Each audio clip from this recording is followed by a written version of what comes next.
नमस्कार छात्रों, मेरू क्लासेज में आपका एक बार फिर स्वागत है। हमने इससे पहले स्वर संधि के पांचों भेद के साथ साथ व्यंजन संधि के दो और तीसरा नियम हमने आपको बता दिया था। उसी के अनुसार आपको संधि और संधि विग्रह के कई उदाहरण बताए गए थे। आज हम व्यंजन संधि के अंतर्गत तीसरा नियम बताने जा रहे हैं, जिसमें कई बार हम मानते हैं कि शब्द बहुत इजी है, बहुत आसान है, लेकिन वही शब्द जब परीक्षा में आते हैं तो मैंने आपको पहले भी कई बार कहा है कि परीक्षा में क्या होता है, एग्जाम में क्या होता है कि टाइम हमारे पास लिमिट होता है, फिक्स टाइम होता है और उसी समय में हमें तुरंत सोच करके उसका उत्तर देना होता है।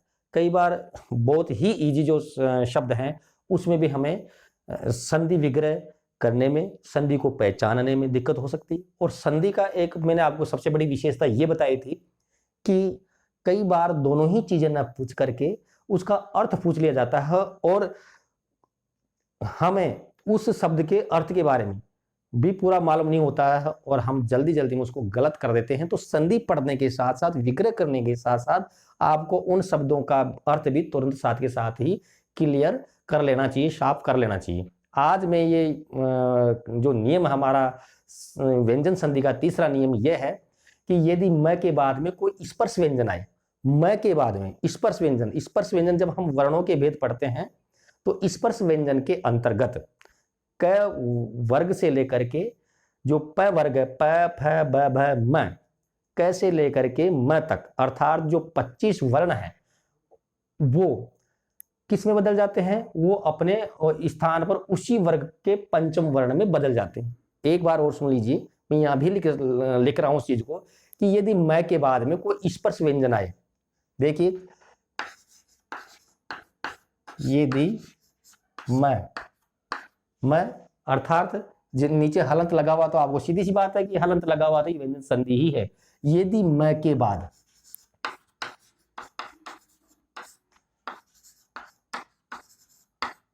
कोई स्पर्श व्यंजन, अब इसके साथ साथ हमें दूसरा संधि विग्रह के साथ, संधि के साथ साथ दूसरा प्रश्न भी साथ का साथ ही हमारा तैयार हो रहा है कि मान लो परीक्षा में ये आ जाए कि स्पर्श व्यंजन कितने होते हैं और कहां से कहां तक होते हैं।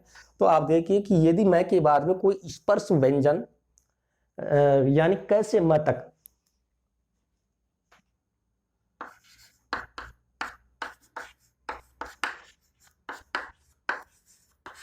कैसे म तक, ये स्पर्श व्यंजन है, 25 जो व्यंजन है तक आए,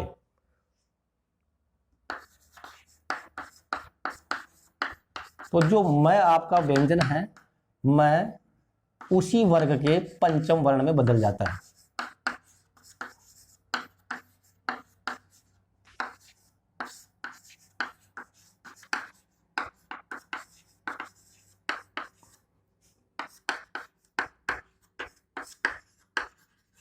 उसी वर्ग के यानी किस वर्ग के? ये अब आप देखिए, जैसे मान लो एक शब्द हम ले लेते हैं अलंकृति। जैसा कि मैं बताता हूं कि मुझे इसमें संधि विग्रह करते वक्त या संधि करते वक्त उस शब्द का भी मैं आपको अर्थ बता देता हूं। अलंकृति, अलम धन कृति, यानी जैसे अलंकार से ही अलंकृति शब्द बना है। अलंकार यानी किसी चीज को विभूषित करना। तो अलम का वैसे तो अर्थ होता है नहीं के अर्थ में इसका प्रयोग होता है, लेकिन चूंकि दोनों शब्द मिलकर के कुछ नया शब्द इसमें बन जाता है, तो अलम धन कृति। अब जैसे ये मैं है, ये मैं किस में बदल गया? इसमें। अब कई बार देखो इसमें भी एक बारीक चीज क्या हो रही है कि संधि आपसे नहीं पूछेंगे, उसका शब्द का अर्थ भी नहीं पूछेंगे, उसी पूछ लेंगे कि ये जो अलम करती है इसमें कौन सा व्यंजन है, अर्थात न है, म है या ng है, इसमें ऐसे पूछ लेते हैं। तो चूंकि हम संधि किए हुए होते हैं, संधि विग्रह किए होते हैं, तो सीधी सी बात है कि नियम क्या है कि क है। अब क है तो ये कौन सा होगा? ये जो इसका पांचवा व्यंजन है वो पंचम वर्ण में बदल जाता है। तो इस तरह से आपकी जो संधि है ये होती है। इसी दूसरा शब्द देखिए, अब अलंकृति के साथ साथ अलंकृत, वो एक ही बात है, इसको इसमें आपको कोई दिक्कत नहीं होनी चाहिए। अलंकृति हो चाहे अलंकृत हो, इसमें कोई फर्क नहीं पड़ता। जैसे संन्यास हो चाहे सन्यासी हो, संन्यास में जैसे समदन न्यासी है या समदन न्यास है, बात एक ही है। अब जैसे दूसरा हम उदाहरण ले लेते हैं, जैसे अहंकार है। अहंकार में भी अब इसमें चूंकि हम यहाँ कर चुके हैं इसलिए इसमें हमें कोई दिक्कत नहीं होनी चाहिए। अहंकार, अहम। अब अगर हम इसको देखें अलग अलग तो अहम का तो जैसे अगर संस्कृत शब्द देखें तो अहम यानी मैं हो जाता है, यानी वहां पर वो सर्वनाम हो जाता है अहम धन कार। अब चूंकि नियम यह है कि मैं के बाद में स्पर्श व्यंजन कैसे म तक, तो ये क आया है तो ये भी उसी में पंचम वर्ण में बदल जाएगा, अहंकार हो जाएगा। इसी तरह से एक शब्द है बहुत ही प्रयोग में है, शंकर है, तो शंकर में भी वही सम धन कर है। अब ये कह के 2-3 उदाहरण आपको दे दिए। अब हम दूसरा उदाहरण लेते हैं, जैसे संगठन है, तो संगठन में क्या होगा, सम धन गठन, तो जो मैं है वो पंचम वर्ण संगठन में चला जाएगा। इसी तरह से पंचम है तो पंचम में, अब यह ये जो पंचम शब्द है ये बड़ा इजी दिख रहा है कि पंचम का तो क्या है, तुरंत कर देंगे हम। तो देखिए पंचम, तो इसमें पम धन चम, तो ये च वाला 5वां वर्ण होगा। प्रश्न आता है कई बार प्रतियोगी परीक्षाओं में, ये प्रश्न आ चुका है कि पंचम का जो पंचम है उसका जो पंचम वर्ण है अर्थात जो अनुस्वार है कौन सा है, उसमें फिर आपको ऑप्शन दे देंगे ये है या ये है या ये है या ये है या ये है, कौन सा है आपको। तो अगर आपने संधि अच्छी तरह से पढ़ी हुई है तो आप तुरंत समझ जाएंगे कि ये हमने पढ़ा था कि कैसे म तक अगर म के बाद में ये व्यंजन हो तो मैं उसी वर्ग के यानी अगला जो वर्ग है उसी वर्ग के पंचम वर्ण में बदल जाता। तो बच्चों ध्यान रखना, एक संधि विग्रह के साथ, संधि के साथ ही हमारे 3 प्रश्न साथ के साथ ही क्लियर हो रहे हैं, साफ हो रहे हैं कि जो ये वर्ण है इन वर्णों को हम पहचान भी सकते हैं। जैसे धनंजय है, धनंजय में जैसे धनंजय जाना पहचाना नाम है कि धनंजय अर्जुन को कहते हैं। अर्जुन के कई नाम है, धनंजय भी है, सव्यसाची भी है, गुड़ाकेश भी है। जैसे सव्यसाची अर्जुन का नाम क्यों है, तो उसके कई बार अर्थ भी पूछ लेते कि सव्यसाची का अर्थ बताइए, कहते हैं कि जो दोनों हाथों से बाण चलाए उसे सव्यसाची कहते हैं। गुड़ाकेश यानी जो जिसने नींद के ऊपर नियंत्रण कर लिया है, तो ये उनमें से एक नाम धनंजय अर्जुन का है। तो अब आपको इसमें दिक्कत नहीं होनी चाहिए, आप इसको तुरंत कर देंगे। धनंजय, इधर धन है, ये है, जय है, तो इसका मतलब है कि हमारा कौन सा वर्ग है, च वर्ग है। धनम धन जय, धनंजय, यह आपकी संधि विग्रह हो गई। उसी तरह से एक और शब्द है, लेता हूं मैं, बहुत ही आसान शब्द में आपके ले रहा हूं, यहां लिख देता हूं ताकि आप इसको भी देखते रहें कि एक है अंजन। अंजन का मान लो अर्थ पूछ ले कि अंजन क्या होता है, तो अंजन का वैसे तो काजल होता है।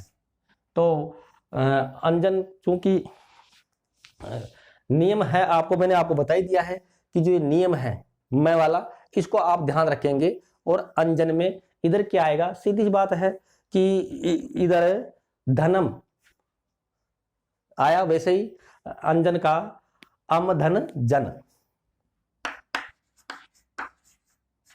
अब देखो यहां पर आपको इसलिए दिक्कत नहीं हो रही क्योंकि सामने सब कुछ आ रहा है, लेकिन मान लो ऑप्शन आगे 2, 4 की जगह हम 2 लिखते हैं कि अम धन जन या अन धन जन।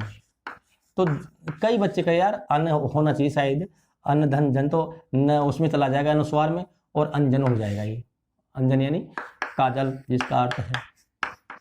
तो इसको ध्यान रखना बेटा, ये बच्चों छात्रों ये गलत है, ये ऊपर वाला सही है ना। ठीक है, ये मैंने आपको लिख दिया था कि अंजन का मतलब काजल है। बड़े बड़े कंपटीशनों में, अभी जैसे मैं पिछला एक स्कूल लेक्चर का एग्जाम हुआ था, उसमें एक शब्द ऐसा आ गया था कि उसका अर्थ ही समझ में नहीं आता कि यार इसका अर्थ क्या, क्यों कहीं से भी कैसे भी उठा करके जो हमारे संपर्क में नहीं होता और उस शब्द को उठा करके पूछ लेते हैं और एक नंबर ही हजारों बच्चों को पीछे छोड़ देता है। मान लो किसी के एक ज्यादा आ गया तो वो हजारों बच्चों से आगे हो जाता है, लाखों फॉर्म भरते हैं और उसमें इस तरह से जो प्रतियोगी परीक्षाएं होते हैं उसमें एक एक नंबर की मारामारी रहती है। तो चाहे आपकी, क्योंकि मैं जो पढ़ा रहा हूं आपको न केवल अभी क्लासों के लिए वजह से, बल्कि आगे के लिए भी तैयार करना हमारा मकसद है कि आगे के लिए भी छात्र तैयार हों। उसी तरह से जैसे हम एक चीज और ले लेते हैं, जैसे चिरंजीव है।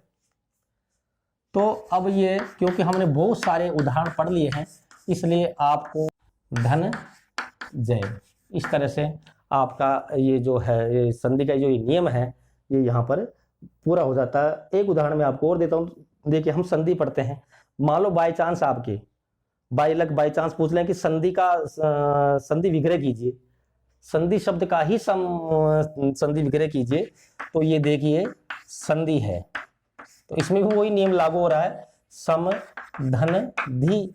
अब हालांकि कई बार हम कहते हैं ना कि संधि करते हुए दोनों शब्दों का अर्थ होना चाहिए, लेकिन कभी कभार दोनों शब्दों का अर्थ नहीं भी होता है। जैसे हम स्वर संधि में अयादि संधि पढ़ते हैं, उसमें जैसे ने धन अन नयन, तो ने का अर्थ क्या है, अन का अर्थ क्या है, दोनों इधर उपसर्ग ही लगभग आ रहे हैं। जैसे गायक गे धन अक है, तो गे नहीं होगा गई होगा गायक। तो कभी कभी अर्थ हो भी सकता है, मतलब अर्थ तो लगभग होगा, लेकिन कभी कभी जरूरी नहीं है कि दोनों ही शब्दों का अर्थ हो।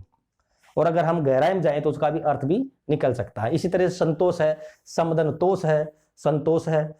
अब मैं अगला नियम आपको बता चलता हूं, उसके जो है स्पष्टीकरण हम आगे के एपिसोड में बता सकते हैं कि इसी मैं से रिलेटेड है कि यदि मैं के बाद ये र ल, अभी हम स्पर्श व्यंजन पढ़ रहे थे, अब जो ये र ल व उनको अंतस्थ व्यंजन भी बोलते हैं। अंतस्थ यानी जो अंत धन इस्त अर्थार्थ स्वर के और बीच के जो वर्ण हैं उनको अंतस्थ कहते हैं। अगर हम फिर थोड़ा सा आगे चलें कि ये र ल व स है, तो उनको कहते हैं उष्म व्यंजन। जो उष्मा जब हम बोलते हैं तो हमारे जो मुख विवर है उससे उष्मा के साथ वो वर्ण बाहर निकलते हैं। तो अगला नियम में आपको संकेत दे देता हूँ, आप भी पढ़ लेना, कोई अगर आपको कोई क्यूरियोसिटी हो तो उससे प्रश्न पूछ लेना। नियम अगला यह है कि यदि मैं के बाद में ये र ल व श है वर्ण हो तो मैं अनुस्वार में बदल जाता है। तो इसके बारे में बच्चों हम बाकी स्पष्टीकरण कल दे देंगे और आप भी पढ़ के आना। धन्यवाद।